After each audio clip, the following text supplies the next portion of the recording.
परिवर्तन यात्रा का सेकंड फेज स्टार्ट हुआ था वो आपकी उपस्थिति में ही स्टार्ट हो पाना था, लेकिन आप ही उसमें नहीं आ पाए। क्यों? क्योंकि पंजाब की वजह से। अब तो चुनाव नजदीक आता जा रहा है, तो पंजाब या उत्तराखंड? देखिए, मैं पार्टली आपके स्टेटमेंट को करेक्ट करना चाहूँगा जी। मैं जो फेज 2 था हमारा जी, उसके आखिरी दिन यात्रा का हिस्सा बना था। अब फेज 3, फेज 4, 5 जो भी जब स्टार्ट होगा, जो माइक जी थोड़ा सा और नजदीक कर लीजिए। वहाँ मैं निरंतर यात्रा में रहूँगा। ठीक है। देखिए, परिवर्तन शब्द तो अपने आप में लोकतंत्र में बड़ा महत्वपूर्ण है जी मगर उत्तराखंड के परिप्रेक्ष्य में इस शब्द का विशेष अर्थ है जी जी, क्योंकि यहाँ हर 5 साल बाद जनता परिवर्तन लाती है और दूसरे विकल्प को अवसर देती है। मगर हम केवल जो सत्तारूढ़ दल है उसकी विफलता के आधार पर सत्ता में आने के ख्वाहिशमंद नहीं है, बल्कि हमारे पास क्या प्लस रहेगा, हम उत्तराखंड के लिए क्या करेंगे अगले 5 सालों में यदि हम सत्ता में आते हैं, हम उसको आधार बना करके तो उस परिवर्तन यात्रा में जिसका सेकंड फेज, अब आप कह रहे हैं थर्ड फेज, फोर्थ फेज भी होगा, तो उस परिवर्तन यात्रा में ऐसा आप क्या लेकर चल रहे हैं उत्तराखंड की जनता को विश्वास दिलाने के लिए कि हाँ आप हमको वापस लेकर आए? देखिए, हम लोगों से कह रहे हैं कि हम बुनियादी ढांचे को, जिसका विकास बिल्कुल ठप पड़ गया है, और यदि विकास ठप पड़ता है, इन्वेस्टमेंट नहीं होता है, तो उससे रोजगार नहीं पैदा होते हैं। इसीलिए आज सर्वाधिक बेरोजगारी उत्तराखंड में है, देश में सर्वाधिक बेरोजगारी। लेकिन जिस समय मैं सत्ता से हटा था जी, उस समय जो बेरोजगारी की वार्षिक वृद्धि दर थी वो 2.5% जी, और आज वो बढ़ करके एक समय में 23% से ऊपर पहुंच गई। हाँ, लेकिन तो हरीश जी इसके बाद भी आप देश में भी चिंताजनक है बेरोजगारी की वृद्धि दर, और उत्तराखंड में और ज्यादा चिंताजनक है बेरोजगारी की वृद्धि दर। तो हमने अपने नौजवानों से कहा है कि आप निराश न हो, क्योंकि नौजवान, हरीश जी आप एक तरफ इतिहास बदलने की बात कह रहे हैं, आपका कहना है कि भाई इतिहास बदलता है, परिवर्तन होता है, जरूरी है, लेकिन उसके बाद भी आपके विधायक जो है वो कांग्रेस छोड़ के भारतीय जनता पार्टी में चले जा रहे हैं। देखिए, कुछ स्थानीय कारण होते हैं, वो जहां से आए थे वहां चले गए, कोई ऐसी बात नहीं है, और हम उससे चिंतित, आपके नेतृत्व को स्वीकार नहीं कर पा रहे हैं। हम उससे चिंतित नहीं है, बल्कि उनको टिकट मिलेगा उनको संदेह था, इसलिए वो भाजपा में चले गए, क्योंकि हमारे पास वहाँ सशक्त विकल्प है। जो सशक्त विकल्प है, हर पार्टी उस विकल्प की तरफ जाती है। मैं खैर उस पर ज्यादा चर्चा नहीं करना चाहूंगा, लेकिन मैं इतना जरूर कहना चाहूंगा कि बेरोजगारी के मुद्दे पर हमने बिल्कुल स्पष्ट तौर पर राज्य के लोगों से कहा है कि यदि आप हमको अवसर देंगे तो 1 साल के अंदर सरकारी विभागों में जो 22,000 पद रिक्त पड़े हैं उनको हम भरेंगे, और हर साल 10% पद नए सृजित करेंगे, ताकि नई मतलब आप रोड मैप भी बता रहे हैं जो पुराना आप छोड़ के गए हैं, शिक्षित बेरोजगारों की संख्या प्रतिशत घटाया जा सके, और जो वहां नौकरी नहीं पा सकेंगे उनको हम कुछ काम करने के अवसर देंगे स्वरोजगार के, और जिनको स्वरोजगार में भी नहीं ले पाएंगे और 3 साल से वो लगातार बेरोजगार होंगे तो उनको बेरोजगारी भत्ता देंगे। तो ये तो भाजपा भी कह रही है, ये बात तो भाजपा भी कह रही है कि भाई हम भी बेरोजगारी भत्ता देंगे। बड़ी देर कर दी मेहरबान आते आते, वो तो तब कह रहे हैं जब हमने इसको मुद्दा बनाया। लेकिन हरीश जी अभी हमने इसको मुद्दा बनाया इसी मंच पर, और जी भाजपा कहने की हकदार नहीं है, इसलिए हकदार नहीं, बल्कि भाजपा ही नहीं, जो दूसरी पार्टी है वो भी हकदार नहीं है, क्योंकि आप दिल्ली में कह रहे हैं कि हम सब कुछ फ्री देंगे। नहीं, जो दिल्ली वाले हैं, दिल्ली वालों ने 7.5 साल में केवल 6,000 लोगों को सरकारी नौकरी दी है, 6,500।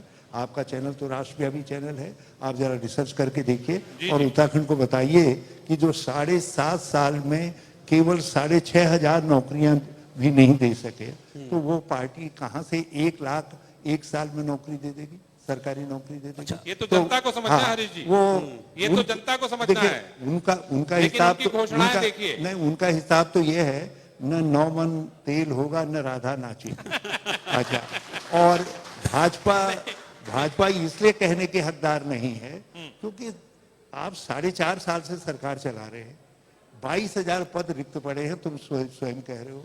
अच्छा, आपने कोई भर्तियां की नहीं, 2200 भी आपने भर्तियां नहीं की, और अब आप इस समय 4 महीने में कह रहे हैं कि हम 22,000 लोगों को नौकरियां दे देंगे। नहीं, लेकिन मदन कौशिक हम अभी जिनको नौकरी नहीं 1 घंटा देंगे, पहले बेरोजगारी भत्ता देंगे।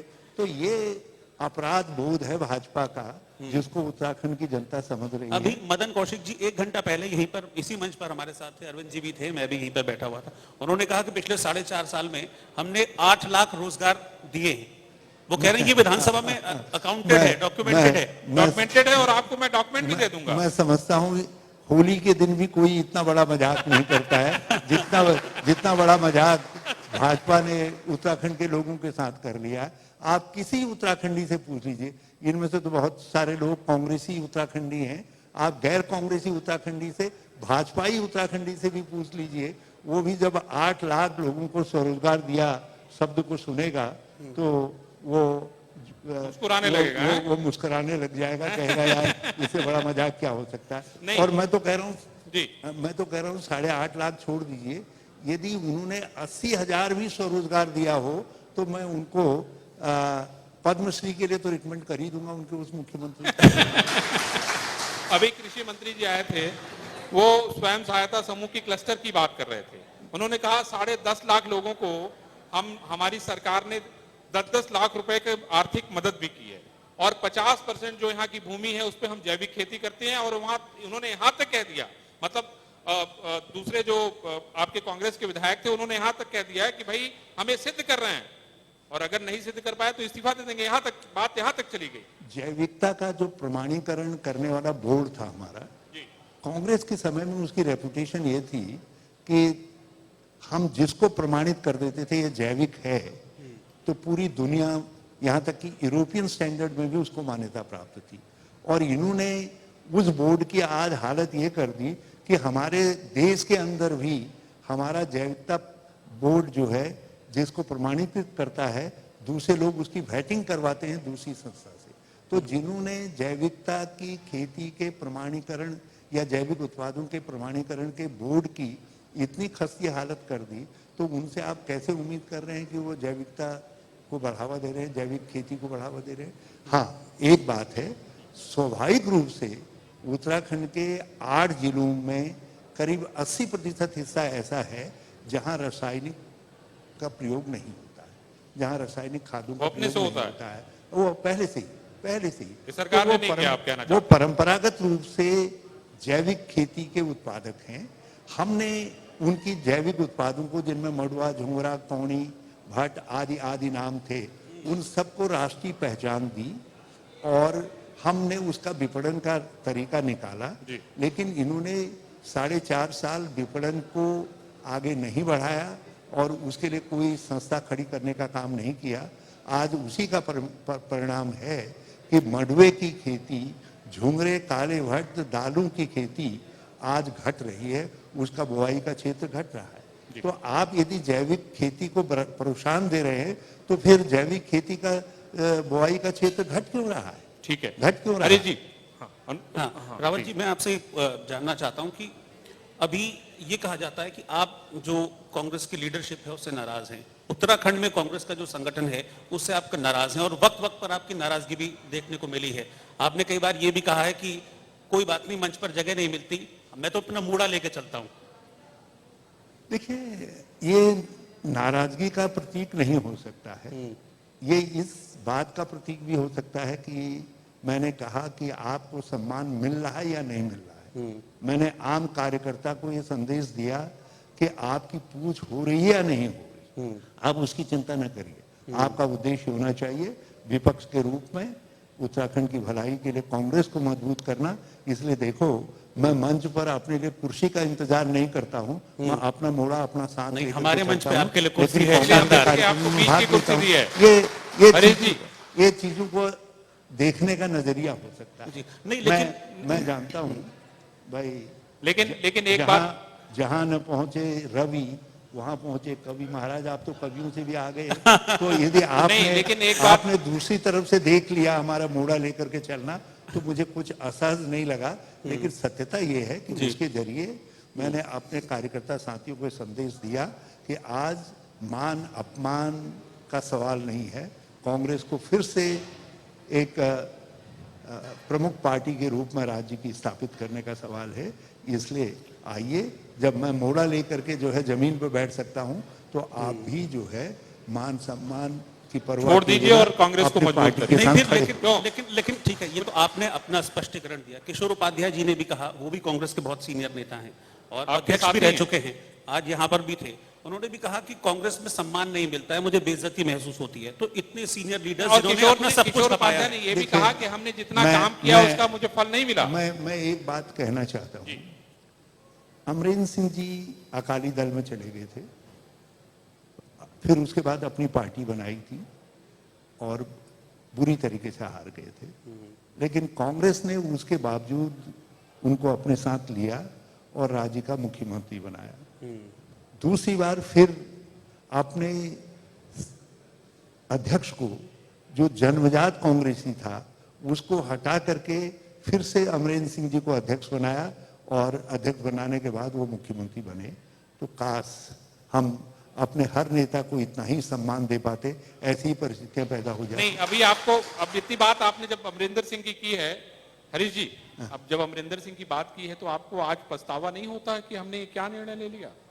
भाई आज अमरिंदर सिंह आपको छोड़ के चले गए, अमित शाह के साथ फोटो हम लोग उनकी वायरल होते हुए देख रहे हैं, और मैं समझता हूं कि आप तो इतिहास के गवाह हैं, साक्षी हैं। मैं एक बात जानता हूं जी, अमरिंदर सिंह जी एक सेकुलर व्यक्ति हैं, माइंड से, अप्रोच से, थिंकिंग से।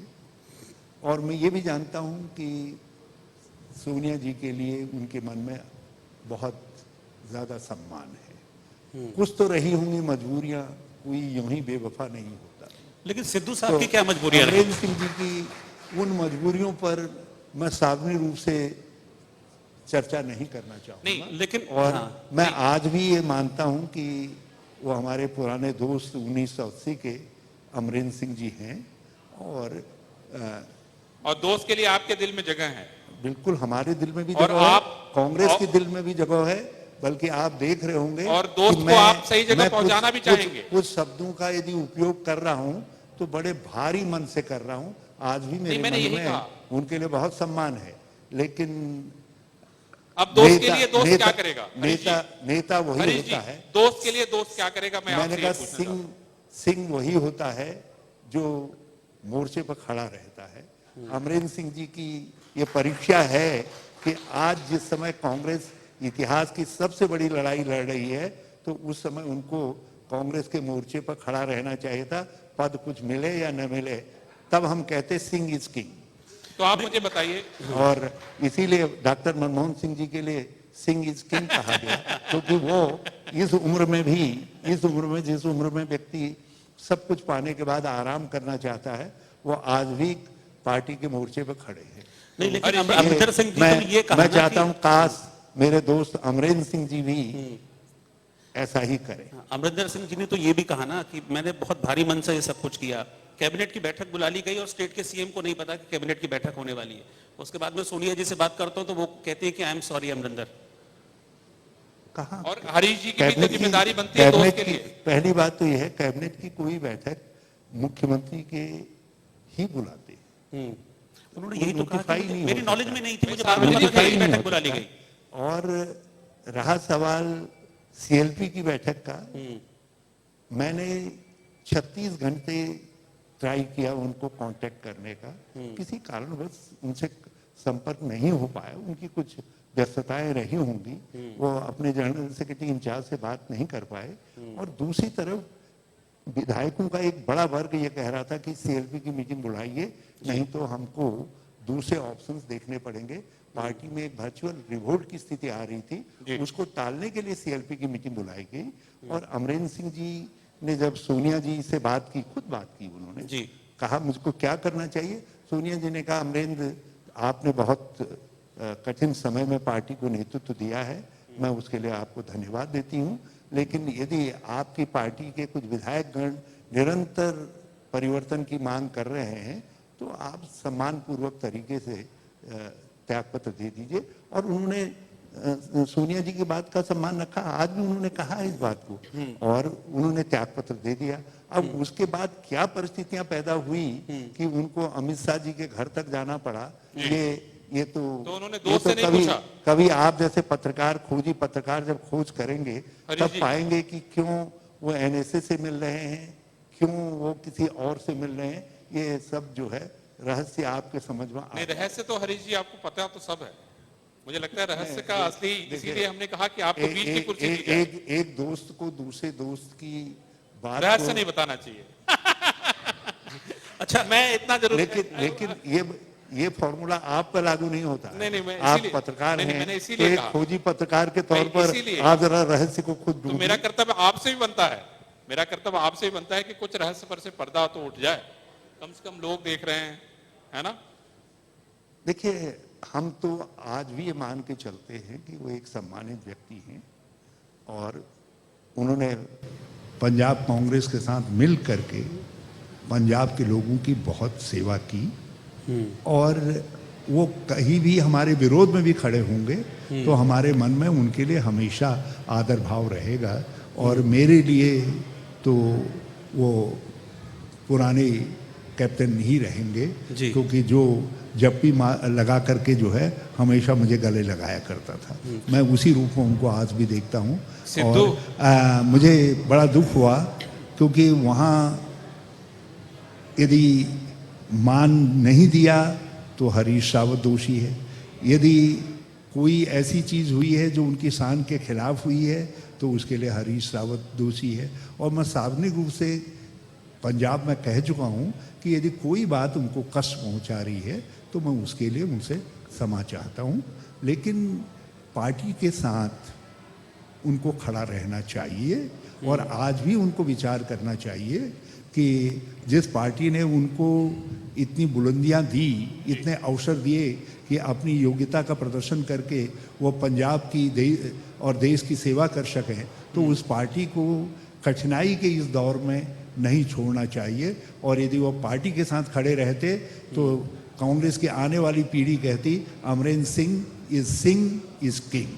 बहुत बढ़िया। लेकिन सिद्धू साहब अभी भी नाराज हैं। सिद्धू साहब पहले इस बात को लेकर कि कैप्टन साहब से कुछ तलखियां थी, वो सब इस बात को जाहिर करते हैं, लेकिन सिद्धू साहब अभी भी नाराज हैं। कैप्टन साहब वहाँ पर जो लीडरशिप है वो चेंज हो गई, कैप्टन साहब को हटा दिया गया, रिजाइन कर दिया उन्होंने, नए सीएम आ गए, लेकिन सिद्धू साहब अभी नाराज हैं। और नाराजगी में उन्होंने त्यागपत्र भी दे दिया पंजाब कांग्रेस के अध्यक्ष पद से। अब से थोड़ी देर पहले इन्होंने एक ट्वीट किया सिद्धू साहब ने, मैं अड़ूंगा, मैं लड़ूंगा, सब कुछ जाता है तो जाए। ऐसी परिस्थिति क्यों आ गई? देखिए, कुछ लोग इमोशन से गवर्न होते हैं, तो मैं इमोटिव स्टेज में लिए गए निर्णय पर कोई टिप्पणी नहीं करना चाहूँगा।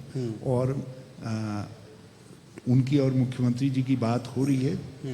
श्री नवजोत सिद्धू जी ने ही ट्वीट किया है कि मैं मुख्यमंत्री जी के चाय के निमंत्रण पर जा रहा हूँ, तो निश्चित तौर पर जब हरीश जी, आपको लगता है कि तो कुछ राजनीति में बातचीत इमोशन की करेंगे जगह है? तो हम उम्मीद करते हैं कि पंजाब के लेवल पर वो कुछ समाधान निकाल हरीश अपनी बातों पर। हरीश जी, आपको लगता है क्या कि राजनीति में इमोशन की जगह है कोई? इमोशन की जगह है कोई राजनीति में? मुझे तो नहीं लगता। लेकिन हर व्यक्ति इमोशनलेस भी नहीं हो सकता है। और इसमें जो विपरीत परिस्थितियां चल रही हैं, कांग्रेस अपने अस्तित्व की लड़ाई लड़ रही है। कांग्रेस ऐसी पार्टी है जो लोगों की भावनाओं की, इमोशंस की कद्र करती है। फिर सिद्धू तो हमारे प्रेसिडेंट हैं, लेकिन उनको भी एक बात समझनी चाहिए कि जो प्रेसिडेंट है उसको कभी कभी जो है कुछ कड़वी चीज़ें भी निकलनी पड़ती हैं, क्योंकि उसकी जिम्मेदारी सबको साथ लेकर के चलने की है। अब पंजाब में हर congressman including Captain Amarinder Singh ji Congress के साथ रहें, चलें, ये जिम्मेदारी श्री नवजोत सिद्धू जी की है। अच्छा, मुझे एक चीज़ बताइए, आप वो की शख्स हैं जो पंजाब कांग्रेस और जो टॉप लीडरशिप दिल्ली पर बैठी हुई है उनके बीच की एक कड़ी है, तो मुझे ये बताइए कि लीडरशिप ने अभी क्या डिसीजन लिया है कि सिद्धू को अब मनाएंगे कि नहीं मनाएंगे? रेजिग्नेशन वापस लेने के लिए सिद्धू साहब को मनाएंगे या नहीं मनाएंगे? और आपने कहा अभी कि वो हमारे अध्यक्ष हैं। मैं समझता हूँ ये स्थिति नहीं आएगी। उनकी और मुख्यमंत्री जी की बातचीत हो रही है। यदि कहीं कोई लोकल इश्यूज होंगे तो वो सॉर्ट आउट हो सकते हैं। अच्छा, परिवार मतलब- में मतलब अब परिवार top में leadership बहुत ने सारे बात स्टेट पे डाल दी है। परिवार में बहुत सारे मुद्दे सॉर्ट आउट हो जाते हैं। मतलब टॉप लीडरशिप ने बात अब स्टेट पे डाल दी है, अब वो पिक्चर से गायब हो जाएंगे। स्टेट वाले मनाते हैं, मान जाते हैं तो ठीक है। अब राहुल जी के या सोनिया गांधी जी से कोई मैसेज नहीं जाएगा सिद्धू साहब के लिए, ये मान लें हम। ये आपका प्रश्न है, आपका कथन है, मैं ये नहीं कह रहा हूँ। मैं तो प्रश्न पूछ रहा हूँ, आप जवाब नहीं दीजिए। लेकिन मैं जो तथ्य है वो ये है कि आज श्री सिद्धू श्री चन्नी साहब से मिल रहे हैं, श्री मुख्यमंत्री जी से मिल रहे हैं। नहीं, ये तो चन्नी साहब का भी बयान हम लोगों ने सुना था कि अगर कोई बात है तो हम लोग बैठ के शॉर्ट आउट कर लेंगे। सवाल क्या है? सवाल यह है कि कांग्रेस इसमें अपने अस्तित्व की लड़ाई लड़ रही है राउत साहब, और अगर कहीं से भी कोई संदेश ऐसा निकलता है जो पार्टी को तोड़ने की बात करता है, निराश करने की बात करता है, वो भी इमोशन, अपने खाली इमोशनल होने को लेके। देखिए, इमोशंस को संभालने वाला व्यक्ति ही तो राजनेता कहलाता है। तो मैं समझता हूं, मतलब हम एक शब्द में ये समझे राउत साहब, मेरे सिद्धू प्रदेश कांग्रेस के अध्यक्ष मेरे रहेंगे। प्रेसिडेंट अपने इमोशंस को संभालेंगे और जो पार्टी को संभालने की प्रमुख जिम्मेदारी उनके ऊपर है उस पर फोकस करेंगे। अच्छा, आपने इमोशंस की बात कही रावत साहब, इसको हम लोग खत्म कर लेते हैं। मतलब हम लोग ये मान के चले कि नवजोत सिंह सिद्धू ही पंजाब प्रदेश कांग्रेस के अध्यक्ष हैं। देखिए, आज जो स्थिति है जी, जो इस समय सूरज ढल रहा है, तो ये सत्य है। वो कांग्रेस के प्रेसिडेंट हैं इस समय। अच्छा, मतलब इस्तीफा स्वीकार नहीं हुआ है, इस्तीफा स्वीकार नहीं किया गया है। मैं इस पर अभी कुछ नहीं कहना चाहूंगा, नहीं, हम लोग क्योंकि मैंने उनका इस्तीफा केवल ट्वीट पर देखा है। तो पार्टी नहीं, हमने तो चिट्ठी देखी है। पार्टी मोबाइल पर तो नहीं चलेगी ना। अब आपने कहा कि मैंने इस्तीफा ट्वीट पर, आप कह रहे हैं रावत साहब, आप कह रहे हैं कि मैंने इस्तीफा ट्वीट पर देखा है। चन्नी साहब से जब पूछा गया, जब सिद्धू साहब ने इस्तीफा दिया, तो उन्होंने कहा मुझे तो जानकारी नहीं है, मैं सिद्धू साहब से मिलूंगा फिर बताऊंगा। तो इसका क्या मतलब है? ये इससे नहीं, और इतने सारे मंत्रियों ने इस्तीफा दे दिया। मतलब कि हाँ ठीक है, अब सिद्धू जो करना चाहे वो करें, हम नहीं बनाएंगे। मैं कह रहा हूँ इतने सारे मंत्रियों ने इस्तीफा दे दिया।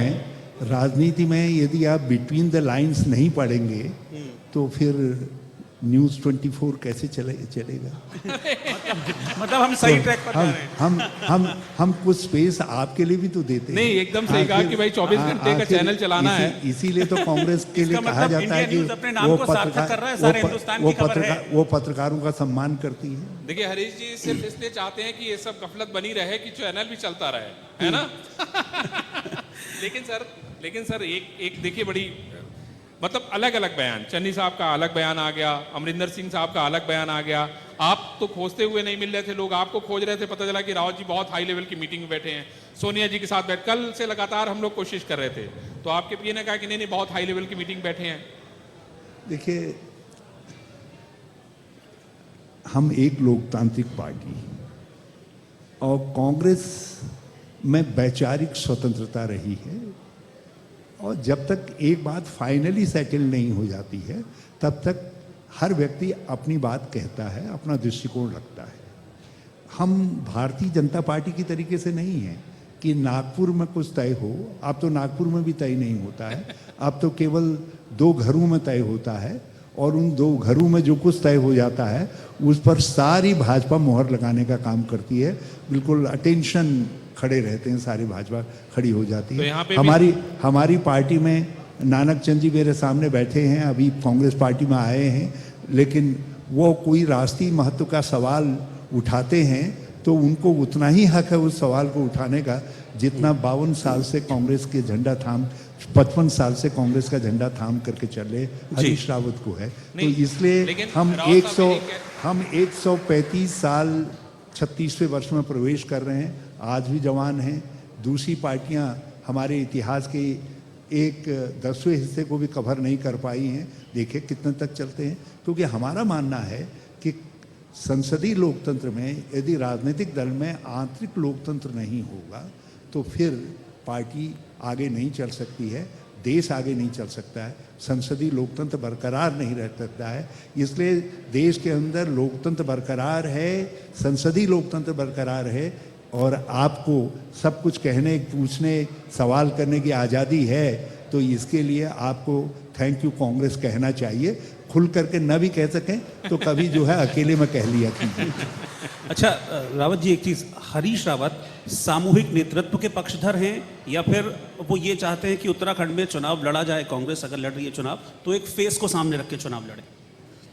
देखिए, दोनों का समीक्षण करना पड़ता है जी। बिना सबको साथ लिए, बिना समूह में चले, आप बिना टीम बनाए कोई भी अभिष्ट प्राप्त नहीं कर सकते, कोई गोल नहीं कर सकते। तो ये कोई वन मैन, लेकिन चेहरा भी तो चाहिए।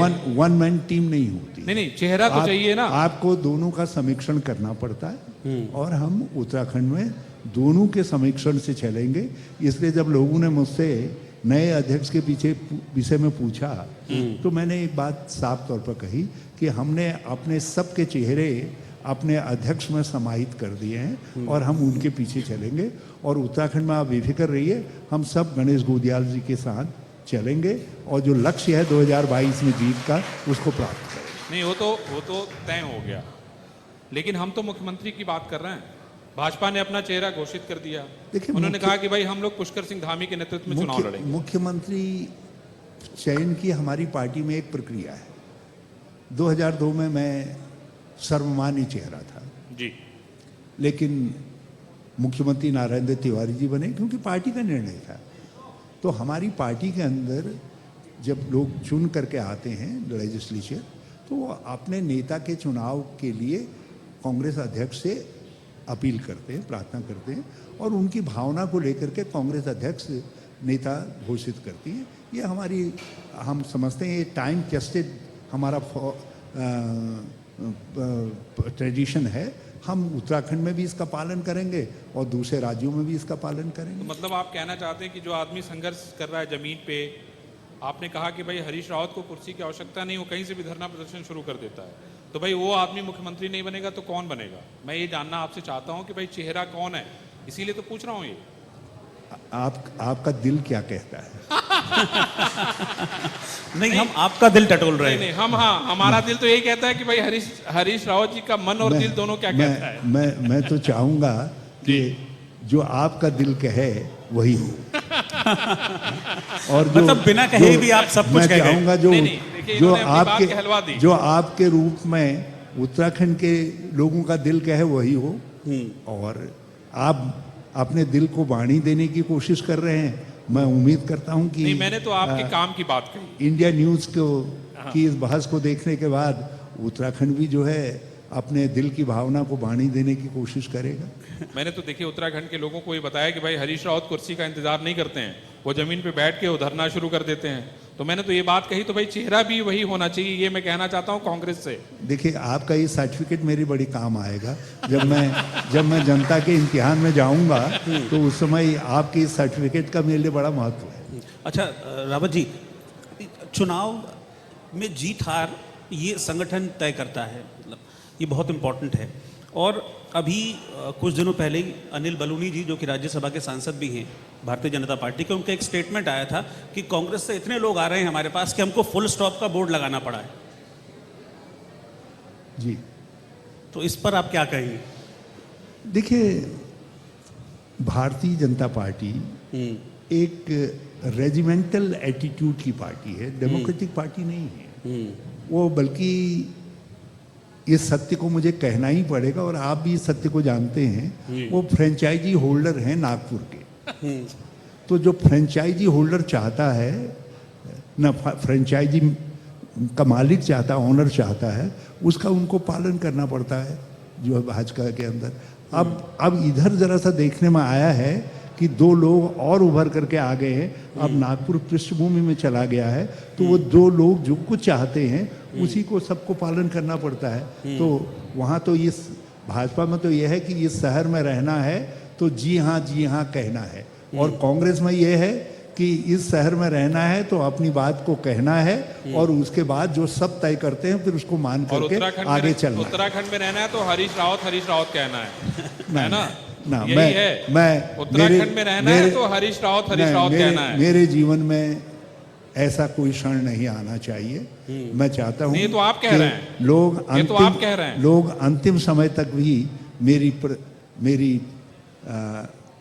मेरी आलोचना करें, मेरे कामों का पोस्टमार्टम करते रहें, और ठीक न लगे तो मुझसे सवाल करते रहें। नहीं, आप कहते तो हैं, सवाल यही हो रहा है ना। मैंने क्या कहा? मैंने कहा कि उत्तराखंड में रहना है तो हरीश रावत कहना है।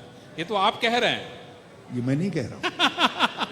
अच्छा रावत जी, ये मैं नहीं कह रहा हूँ। एक चीज मैं जिस दिन ऐसा कहने लग जाऊंगा तो मेरी पार्टी के अध्यक्षा बहुत बड़ी डेमोक्रेट हैं, वो उस दिन कान पकड़ करके अपने जनरल सेक्रेटरी से मुझे हटा देंगे। तो आप ये तो भला हुआ मैं आपके शो में आ गया और आपने जो है ऐसी बात कह देंगे तो मेरा तो नंबर खराब हो जाएंगे। तो ये उत्तराखंड में रहना होगा, हरीश रावत कहना होगा, ये नहीं है। अच्छा, ये समझने की बात है कि उत्तराखंड में रहना होगा तो जनता की सेवा करना होगा। ये उत्तराखंड की राजनीति को करना है तो जनता की सेवा करना है। मैं इस फॉर्मूले पे विश्वास करता हूं। जी। अच्छा रावत जी, एक चीज़ और, मैं जब 21 साल हो जाएंगे अब नवंबर में उत्तराखंड को बने हुए, और 21 साल में कहते हैं ना जवान हो चुका है उत्तराखंड, लेकिन जब से शुरुआत 2000 में उत्तराखंड बना था तब से अब तक सिर्फ एक मुख्यमंत्री हैं जो अपना कार्यकाल पूरा कर पाए हैं। इसके पीछे आप क्या वजह मानते हैं? क्योंकि 21 साल में 11 चीफ मिनिस्टर देख लिए उत्तराखंड ने। देखिए, हमारा रिकॉर्ड इस मामले में भाजपा से बहुत अच्छा है। जो 5 साल एक व्यक्ति को मुख्यमंत्री बनाए रखने का रिकॉर्ड है वो भी कांग्रेस के नाम पर है, और उस समय पार्टी का अध्यक्ष मैं था। दूसरा, जब बदलाव हुआ वो बदलाव एक व्यक्ति जनता की आकांक्षाओं को पूरा करने, विशेष तौर पर जब हिमालयी सुनामी आई, पूरी बर्बादी हुई, तो उस बर्बादी के अंदर एक मुख्यमंत्री का जो कर्तव्य था उसको पूरा करने में फेल हो गया, इसलिए बदलाव करना पड़ा। नहीं तो 5 साल वही व्यक्ति मुख्यमंत्री रहते। तो मैं तो एक विशेष परिस्थितियों में मुख्यमंत्री बन करके आया, और इसलिए जब मैं पार्टी अध्यक्ष को थैंक यू कहने के लिए गया तो उन्होंने मुझसे कहा कि हरीश, उत्तराखंड में बहुत बर्बादी हुई है, हजारों लोग मरे हैं, लोग बेघर हैं, लोगों का पुनर्वास है, रोजगार छिना हुआ है, अर्थव्यवस्था चौपट है। तो तुमको मैं एक जिम्मेदारी सौंप रही हूँ कि किसी तरीके से हो पुनर्निर्माण और पुनर्वास के काम को परफेक्टली करना है। उन्होंने 3 साल का टारगेट दिया था। मुझे खुशी है कि उनके इस सिपाही ने वो काम 1.5 साल में कर दिया। और आज आप कहीं भी चले जाइए देश के अंदर, जहाँ भूकंप आए, यहाँ तक कि कच्छ में भी जो भूकंप आए उसके पुनर्वास के सवाल आज भी खड़े। लेकिन केदारनाथ और उत्तराखंड में जो बर्बादी आई उसके पुनर्निर्माण और पुनर्वास का कोई सवाल खड़ा नहीं है। हमने बहुत परफेक्टली सब लोगों के सहयोग से, उत्तराखंड वासियों के सहयोग से उस काम को पूरा किया। 2022 में आप क्या विचार लेके, कौन सी बातें लेके, क्योंकि भारतीय जनता पार्टी तो बहुत सारी बातें बता रही है, एक लंबी चौड़ी उन्होंने हमें बुकलेट दे दी कि भाई इतने सारे काम हम लोगों ने किए हैं। आपके पास सपना, आपने जब जिस दौर में कांग्रेस जब रही तब जो काम किया है वो हैं, उसके अलावा आप नया ऐसा क्या लेके जा रहे हैं जो सबको चौंकाने का काम करेगा? देखिए, इस समय हमको उत्तराखंड में बुनियादी ढांचे को आधुनिक रूप देना है, जो बहुत बड़ा काम है। उत्तराखंड इस समय आधुनिकता और परंपरागत विकास के संधि काल में खड़ा है। तो इसका जो नया मुख्यमंत्री होगा उसके पास ऐसा विजन होना चाहिए ताकि वो आधुनिकता का समावेश करते हुए राज्य के परंपरागत विकास के ढांचे को ऐसा स्वरूप दे सके जिससे रोजगार भी सृजित हों और जिससे राज्य की आर्थिकी भी स्वावलंबी हो सके। और देश के अंदर और दुनिया के अंदर जो परिवर्तन आ रहे हैं उन परिवर्तनों के साथ उत्तराखंड वासी सर उठा करके तेजी के साथ आगे बढ़ सके। इसलिए प्रारंभिक वर्ष में हम सत्ता में आएंगे तो हम शिक्षा और स्वास्थ्य के ढांचे को जो आज बिल्कुल बर्बाद हो गया है। मतलब परंपरा और आधुनिकता का मेल किसी को करेंगे। हाथ कंगन को आरसी किया, पढ़े लिखे को फारसी किया। जिस तरीके से कोरोना की दूसरी संक्रमण को टैकल किया गया देश भर में भी और उत्तराखंड में भी, उससे एक बात बिल्कुल साफ हो जाती है कि उत्तराखंड का स्वास्थ्य का ढांचा बिल्कुल चरमरा गया है, बिल्कुल टूट गया है। उसको फिर से खड़ा करना है। शिक्षा और तकनीकी शिक्षा, जिसमें मेडिकल शिक्षा भी सम्मिलित है, स्पोर्ट्स की शिक्षा भी सम्मिलित है। शिक्षा को हमने आधुनिक रूप देने का काम प्रारंभ किया था, जो रुक गया है, और इस समय शिक्षा का ढांचा भी चरमराया हुआ है। मुख्यमंत्री को पूरी शक्ति लगा करके 1-2 साल के अंदर शिक्षा के ढांचे को, तकनीकी शिक्षा के ढांचे को आधुनिक रूप दे करके खड़ा करना पड़ेगा, ताकि उत्तराखंड का नौजवान अपने लिए देश और दुनिया में स्थान बना सके अपनी योग्यता के बल पर। तो 2 ये हैं, और उसके लिए बहुत आवश्यक है कि हमको अपनी इकोनॉमी को रोजगार सृजक बनाना पड़ेगा, जो आज नहीं है। हम सत्ता में आएंगे तो एक रोजगार सृजक इकोनॉमी बनाएंगे, बल्कि हमारी सरकार जो भी निर्णय लेगी उसमें एक पैरामीटर होगा, ये सर्टिफाई करना पड़ेगा सेक्रेटरी को कि इस निर्णय से कितने नए रोजगार सृजित होंगे, ताकि हम रोजगार परक उत्तराखंड का निर्माण कर सकें, हर हाथ को काम दे सकें, और आधुनिकता की दौड़ में दौड़ने के लिए अपनी नई पीढ़ी को तैयार करने का काम कर सकें। हरीश जी, एक और पार्टी यहाँ पे आके दावा कर रही है कि भाई आपने भाजपा को बराबर का समय दे दिया, कांग्रेस को दे दिया, अब हमको समय दीजिए। और उनके मैनिफेस्टो में उन्होंने सीधा ऐलान कर दिया कि भाई बिजली फ्री, पानी फ्री, शिक्षा फ्री, स्वास्थ्य सेवाएं फ्री, सब कुछ फ्री फ्री फ्री। देखिए, कहने का किसी को भी हक है, और हमारे एक दोस्त तो ये मान के चल रहे हैं कि न 9 मन तेल होगा और न राधा नाचेगी। उनका मानना है कि वो तो सत्ता में आएंगे नहीं, इसलिए कुछ भी वादे कर दो। अब उत्तराखंड के अंदर कुल कितनी राजकीय सेवाएं हैं, और वो कहते हैं कि 1 लाख हम एक ही साल में दे देंगे, सरकारी नौकर बना देंगे। क्या संभव है? तो जनता बताएगी। तो एक बात। दूसरी बात,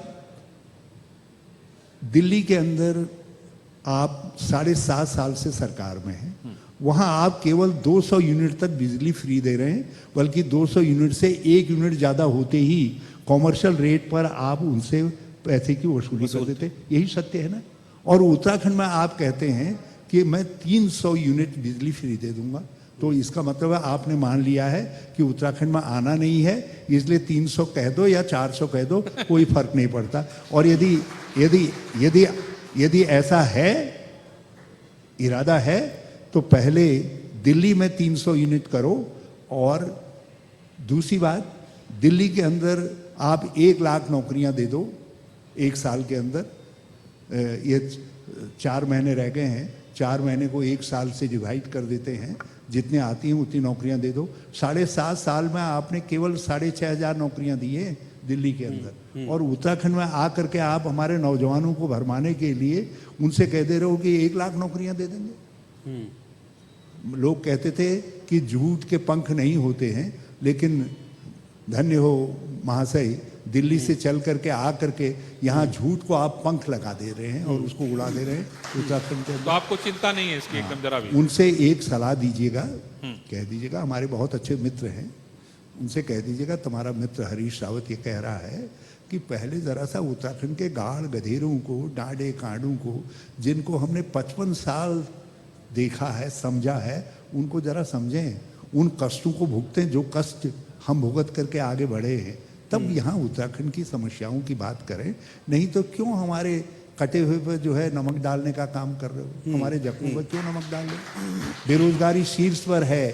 आप 1 लाख नौकरियां, एक सरकारी नौकरियां 1 साल में देने की बात कह करके हमारे कटे हुए पर जो है नमक डालने का काम कर रहे हैं। आप कहते दिल्ली में मैंने गलती कर दी, मैंने नौकरियां नहीं दी हैं सरकारी, हमारी सरकार यहाँ आएगी उत्तराखंड के अंदर तो हरीश रावत 22,000 कह रहा है 1 साल में, और हम 25,000 दे देंगे, तो लोग विश्वास भी कर लेते। तो आपके मित्र समझाया नहीं आपने? आप अपने पतंग को उड़ा दे रहे हैं इतनी ऊंचाई पर, लेकिन ये भूल जा रहे हैं कि पतंग की डोर तो कटी हुई है, जमीन पर तो कहीं पे है ही नहीं।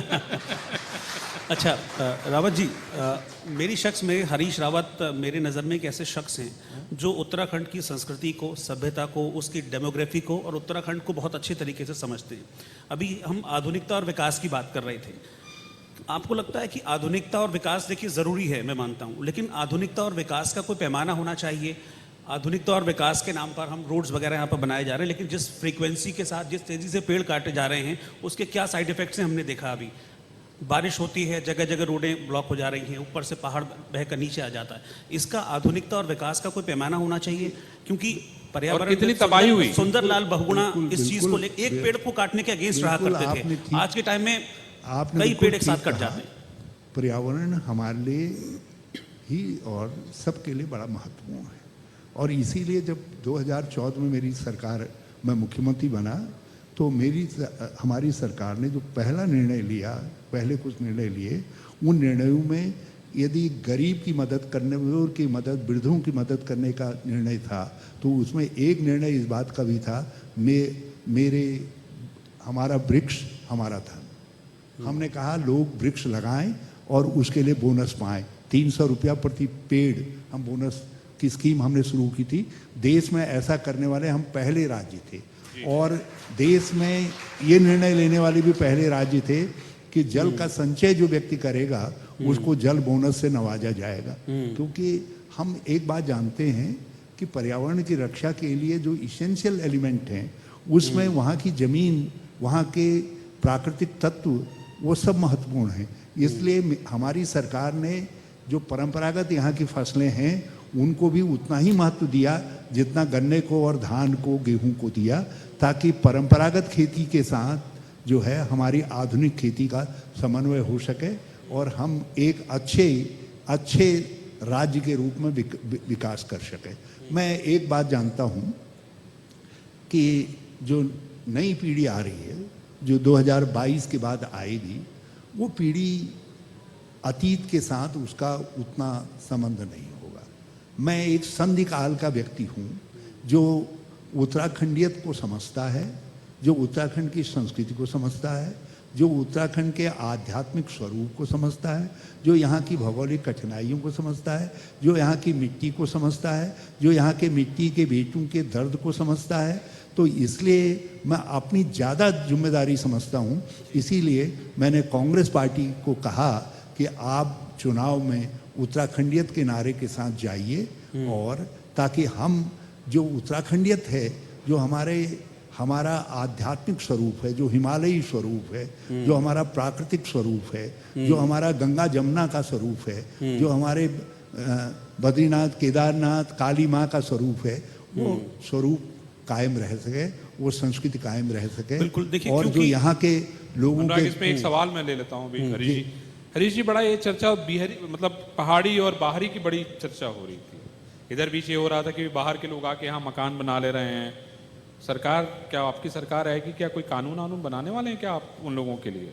देखिए, हमने जब पहली सरकार बनाई थी तो 500 गज ही केवल गैर उत्तराखंडी के लिए, मतलब जो उत्तराखंड का स्थायी निवासी नहीं है, उसको हमने कहा कि 500 गज जमीन वो खरीद सकता है। जब श्री खंडूरी मुख्यमंत्री बने तो उन्होंने उसको घटा करके 250 गज कर दिया। त्रिवेंद्र सिंह जी ने सारे दरवाजे खोल दिए। उन्होंने कहा कोई कितनी ही जमीन चाहे उत्तराखंड में खरीद सकता है। उत्तर प्रदेश तक में पाबंदी है, उत्तराखंड में उन्होंने सारी पाबंदियां हटा दी। बल्कि गैरसैंण के स्वरूप को बचाए रखने के लिए मैंने उसको नोटिफाइड एरिया घोषित किया था, उसको भी उन्होंने डी नोटिफाइड कर दिया। तो एक आशंका पैदा हो गई इससे कि उत्तराखंड का जो मौलिक स्वरूप है, जो संस्कृति है, जो भाषा है, बोली है, जो आचार व्यवहार है, जो एक उत्तराखंडियत स्वरूप हमने राज्य आंदोलन के बाद बनाया है, नारसन से लेकर के मुनस्यारी तक का, वो स्वरूप गड़बड़ा रहा है। वो स्वरूप न गड़बड़ाए, इसके लिए बहुत आवश्यक है कि एक कानून बने। लेकिन हमारा जो भू कानून होगा वो एक लक्ष्य नहीं होगा कि लोग यहाँ ज़मीन न खरीद सकें। हमारा जो भू कानून हम बनाएंगे वो भू कानून अपनी खेती को आधुनिक स्वरूप देने का भी होगा। उसके लिए हम ज़मीन की पैमाइश भी करेंगे, हम चकबंदी का जो कानून हमारी सरकार ने बनाया था उसको लागू भी करेंगे और हम अपनी खेती को आधुनिक स्वरूप देने के लिए जो हमने लीजिंग एक्ट बनाया था उसको कानूनी स्वरूप दे करके आगे उसको लागू करने का काम भी करेंगे। तो हमारी जो भू कानून की परिभाषा है वो बहुआयामी है और हम सत्ता में आते ही नया भू कानून बनाएंगे। जी रावत जी, एक और पहाड़ी प्रदेश है हिमाचल प्रदेश, वहाँ के सेब बड़े फेमस हैं, पूरे हिंदुस्तान में जाते हैं, दुनिया भर में एक्सपोर्ट होते हैं। मैं खुद उत्तराखंड से हूँ, तो मुझे कई बार इस बात का मलाल होता है कि हमारा बुरांस क्यों नहीं जा सकता, कहाँ कमी रह जाती है। देखिए, दो बातें हैं। जबकि हमारी जलवायु बहुत सपोर्टिव है बहुत सारी फसलों के लिए, उद्यानिकी में खास तौर से। हिमाचल का निर्माण उस समय हुआ जिस समय कमजोर का हाथ पकड़ने की पॉलिसी थी। हिमाचल को नेहरू जी ने बहुत सहायता दी और जो वहाँ के पहले मुख्यमंत्री थे परमार साहब, वो कहा करते थे कि हिमाचल के निर्माता नेहरू हैं, परमार नहीं है। इंदिरा जी ने अपने पिता की परंपरा को और शिद्दत से आगे बढ़ाया, राजीव गांधी जी ने और तेजी के साथ उसको आगे बढ़ाया। हम उस समय अस्तित्व में आए जब केंद्र की पॉलिसीज में अंतर आ गया, राज्यों से कहा जाने लगा कि साहब आप स्वावलंबी बनिए, अपने पाँव पर खड़े होइए। तो इसलिए हमारे सामने कुछ कठिनाइयाँ आई, लेकिन उन कठिनाइयों के बावजूद भी हमने बहुत अच्छी तरक्की की है। आप अंदाज लगाइए, इस राज्य के अंदर जिस समय मैं 2014 में मुख्यमंत्री बना, पर कैपिटा इनकम 73,000 रुपया सालाना थी जी। और हमने 3 साल में उसको बढ़ा करके 1,71,000 कर दिया। 1,71,000। ये हिमाचल से 3 गुना ज़्यादा प्रति व्यक्ति औसत आय में वृद्धि दर थी जी। तो उत्तराखंड ने अपने सीमित साधनों के बल पर कमाल किया। हमने जो राजस्व वृद्धि दर थी हमारे राज्य की, वो कर्नाटक के बाद दूसरे नंबर पर थी। हम 19.5% वार्षिक वृद्धि दर लाए, जो आज घट करके 7% से नीचे चली गई है। तो हमने स्वावलंबन को भी अपनाया। हमने लोगों के रोजगार, लोगों की आमदनी बढ़े, उसके लिए ऐसी योजनाएं बनाई जिन योजनाओं से लोगों को सीधा फायदा पहुंचे। अब हमने जैसे दुग्ध बोनस की योजना है, 1 लाख से ज़्यादा लोगों को इसका फायदा मिला। 4 रुपया प्रति लीटर बोनस दे दिया दूध में। अब अंदाज लगाइए कि जो 10 लीटर दूध पैदा करता था तो उसको एक दिन में 40 रुपए का और फायदा, अतिरिक्त फायदा हो जाता है। उसी का इंतजार लोग कर रहे हैं कि भाई उसी तरीके से हमने मडुए पर बोनस की योजना बना दी। 750 रुपया 1 क्विंटल पर हम बोनस दे देते थे, तो व्यक्ति को लगता था ये अतिरिक्त देन के रूप में आ गया। हमने गन्ने का मूल्य जो है सर्वाधिक पूरे देश में रखने का रिकॉर्ड बनाया और वो आज भी कायम है, आज के दिन भी कायम है। तो हमने सीधे कैसे व्यक्ति की जेब में पैसा पहुंचे, उसकी आमदनी में कैसे वृद्धि हो, ताकि वो एक अच्छी आजीविका कर सके, वो उसका रहन सहन का स्तर, उसके स्वास्थ्य का स्तर, उसके बच्चों की पढ़ाई का स्तर में सुधार आ सके, उसके लिए काम किया, जिसको डायरेक्ट इंटरवेंशन कहा जाता है। हमने उस पॉलिसी को अपनाया, लेकिन आज वो पॉलिसी हट गई है। आज इसी का कारण है कि पर कैपिटा इनकम में जो वृद्धि दर थी वो फिर से स्थिर हो गई है उत्तराखंड के अंदर जी। राजस्व वृद्धि दर घट रही है और लोगों को प्रोत्साहन न मिलने के कारण नए क्षेत्रों के अंदर लोग काम नहीं कर रहे हैं या परंपरागत क्षेत्रों को छोड़ते जा रहे हैं और नए क्षेत्र अपना नहीं रहे हैं, उससे बेरोजगारी बढ़ रही है। खैर, ये एक बड़ा सिलसिला है, इस पर फिर कभी बहस करेंगे। लेकिन मैं इतना ज़रूर कहना चाहता हूँ कि हिमाचल को चकबंदी के मामले में हम रोल मॉडल मानते हैं और इसीलिए हमारी सरकार ने 2016 में चकबंदी का एक एक्ट बनाया था, जिसको ये सरकार लागू नहीं कर पाई। हम सत्ता में आएंगे तो प्रोत्साहन आधारित चकबंदी की नीति को हम पूरे राज्य में लागू करेंगे। चलिए हरीश जी, मैं समझता हूं कि पर्वतीय क्षेत्रों में लागू करेंगे, मैदानी क्षेत्रों में पहले से ही चकबंदी का कानून है। हरीश जी, मैं समझता हूं कि आपके अंदर इतनी खूबियां हैं कि किस किस पे हम बात करें। आपके पास नाराज व्यक्ति भी आता है, आपकी प्यार भरी बातें सुनता है तो मान जाता है। ये देखना इंपॉर्टेंट होगा कि सिद्धू कितना मानते हैं। आपके मित्र अमरिंदर सिंह कितना मानते हैं और यहाँ की जनता कितना मानती है, ये तीनों बातें मैंने कह दी, क्योंकि महत्वपूर्ण है कि आप इतने प्यार से अपनी बात को जनता के सामने, लोगों के सामने रखते हैं कि उसके पास दूसरा विकल्प नहीं होता है। देखिए, मैंने जो कुछ कहा है वो दिल से कहा है, और दिल की आवाज़ को भगवान भी सुनता है और जनता जनार्दन भी सुनती है। नहीं, हम लोग दिल की बात कर रहे हैं, दिमाग की तो बात हो ही नहीं रही इसमें। भाई सिद्धू दिल से चले गए, उन्होंने इस्तीफा दे दिया। अमरिंदर भाई मिलने चले जा रहे हैं दिल से। सवाल यही है कि दिल से सारे काम करने से दिक्कत हो जा रही है। सवाल है कि कांग्रेस दिल के करीब इतनी ज्यादा आ गई है कि उसको दिक्कत हो रही है, हरीश रावत जी को भी दिक्कत हो रही है ना? आदमी दिल के हाथों मजबूर हो जाता है, कहते हैं ना। नहीं, आप बेफिक्र रहिए, सब चीजें जी कभी कभी समय के प्रभाव पर भी कुछ चीजें छोड़नी पड़ती हैं। पंजाब में हमने एक नया इतिहास बनाया है, एक दलित घर के बेटे को मुख्यमंत्री बना करके उत्तरी भारत में एक बड़ा जलजला पैदा किया है। तो ये इसका आप देखिएगा असर भारत की राजनीति पर पड़ेगा। ये एक बड़ा भारी ऐतिहासिक निर्णय है, और जो व्यक्ति इस ऐतिहासिक निर्णय के खिलाफ खड़ा होगा वो समय के प्रवाह के साथ बह जाएगा। बिल्कुल बिल्कुल बिल्कुल। हरीश जी, आपने वक्त निकाला और बहुत प्यार से आपने सारी बातें की, बहुत सारे सवालों का जवाब आपने बहुत पेशेंस के साथ दिया। बहुत बहुत शुक्रिया आपका, और 2022 में इलेक्शंस हैं, हमारी ओर से बहुत बहुत शुभकामनाएं। और हम उम्मीद करेंगे कि एक बार फिर से हम लोग बैठेंगे और ऐसे ही चर्चा करेंगे, नए मुद्दों के साथ, नई चुनौतियों के साथ, नई आशाओं के साथ। आपको और इंडिया न्यूज़ को उनके कॉन्क्लेव के लिए बहुत बहुत बधाई। Thank you thank you thank you, बहुत बहुत धन्यवाद। बहुत शुक्रिया हरीश रावत जी, तमाम सवालों का आपने बहुत अच्छे से जवाब दिया, और कहीं ना कहीं बहुत सारी नई चीज़ें भी इस सत्र से उत्तराखंड की राजनीति को लेकर निकलकर सामने आई हैं।